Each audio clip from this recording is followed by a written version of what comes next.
Mga kabaro, ako po yung nananawagan at humihingi ng tulong para kay Anthony Escasinas, dating bartender sa Ida Cruces. Isang taon na pong hindi nakasampa mula nang nagkasakit ng dystonia.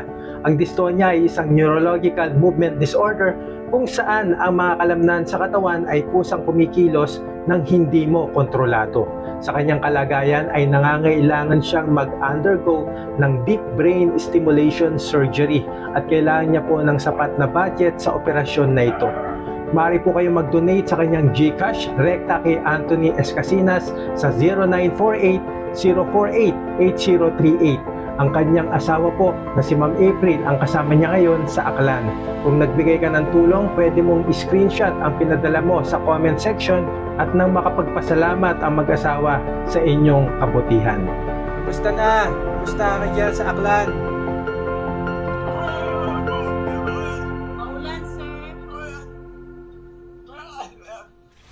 Sige Anthony, tutulong kami. Anthony, lagaan mo yung sarili mo. Oo. Maraming salamat, Mrs. ha. Salamat.